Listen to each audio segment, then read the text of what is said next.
Welcome to Jayers Dairy Treasure.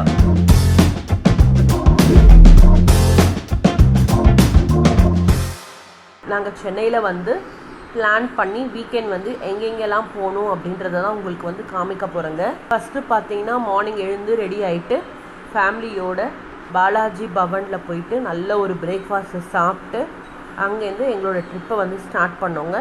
First நாங்கள் போன temple பார்த்திங்கன்னா இஸ்கான் டெம்பிள். இது வந்து கிருஷ்ணரோட டெம்பிளுங்க. ரொம்ப அழகாக இருந்தது அந்த கிருஷ்ணர் டெம்பிள்.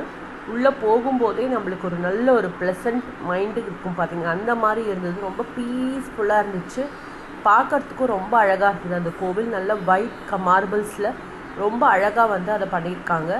சூப்பராக இருந்தது. உள்ளே போனோடனே அந்த கிருஷ்ணர் அரே ராம ராம ராம அந்த ஒரு வேர்டிங்ஸை கேட்கும் போதே வந்து பார்த்திங்கன்னா நம்மளுக்கு அவ்வளோ ஒரு நல்ல மைண்டுக்கு வந்து ரிலாக்ஸேஷன் கிடச்சிது. போய் நல்லா வந்து அழகாக ப்ரே பண்ணிவிட்டு அங்கேயே ஒரு ஹால் மாதிரி இருக்குது, நம்ம உட்காந்து கொஞ்சம் நேரம் வந்து அங்கே ப்ரே பண்ணிட்டு வரலாம், தியானம் பண்ணிட்டு வரலாம்.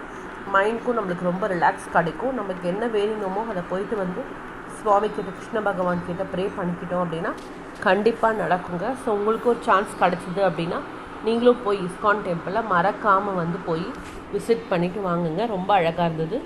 இஸ்கான் டெம்பிள் முடிச்சுட்டு அழகாக நெக்ஸ்ட்டு பிளான் பண்ணது பார்த்திங்கன்னா ஈஞ்சம்பாக்கமில் இருக்கிற சாய்பாபா டெம்பிளுங்க.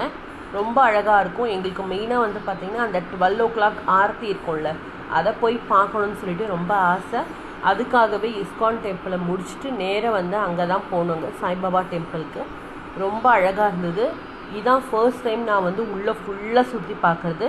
இங்கே வீடியோஸில் போட்டிருக்கேன், நீங்களும் அதை பாருங்கள். நம்மளுக்கு ஷீரடி சாய்பாபாவில் எப்படி இருக்கும் அதே மாதிரி இங்கேயே வந்து அழகாக பார்த்திங்கன்னா சாவடி எல்லா ரூம்ஸையுமே அழகாக போட்டிருக்காங்க. கண்டிப்பாக உங்களுக்கும் ஆப்பர்ச்சுனிட்டி கிடச்சிது அப்படின்னா பாபா டெம்பிளை போய் விசிட் பண்ணி அங்கேயே பார்த்திங்கன்னா பாபா டெம்பிள்லேயே உள்ள எல்லா சுவாமியோட சிற்பங்களும் வச்சுருக்காங்க. ஸோ அதையும் நாங்கள் அழகாக பார்த்துட்டு ஒரு சுவாமியாக வந்து ப்ரே பண்ணிட்டு வந்தோங்க. நேராக அங்கேருந்து போனால் ஒரு மெடிடேஷன் ஹால் இருக்குது. ரொம்ப சைலண்ட்டாக ரொம்ப மைண்டுக்கு பீஸ்ஃபுல்லாக கொடுக்குற இடம். மெடிடேஷனே அதுக்கு தான். பட் இது இன்னும் கொஞ்சம் நல்ல பீஸ்ஃபுல்லாக இருந்தால் எப்படி இருக்கும்ல, அந்த நல்ல இருட்டு அறையில் பாபாவோட ஃபேஸ் மட்டும் ரொம்ப அழகாக ஒரு குட்டி ஸ்டாச்சுவில் வச்சுருக்காங்க. பார்க்குறதுக்கும் ரொம்ப அழகாக இருக்குது. நல்ல மைண்டும் ரொம்ப பீஸ்ஃபுல்லாக இருக்குது. கண்டிப்பாக உங்களுக்கும் ஆப்பர்ச்சுனிட்டி கிடச்சிது அப்படின்னா நீங்களும் பாபா டெம்பிளுக்கு கண்டிப்பாக போய் அவரோட பிரார்த்தனையை பண்ணிவிட்டு உங்களுக்கு என்ன பிரார்த்தனை மைண்டில் இருக்கோ அதை போய் பண்ணிவிட்டு அவரோட தரிசனத்தை பெற்றுக்கோங்க.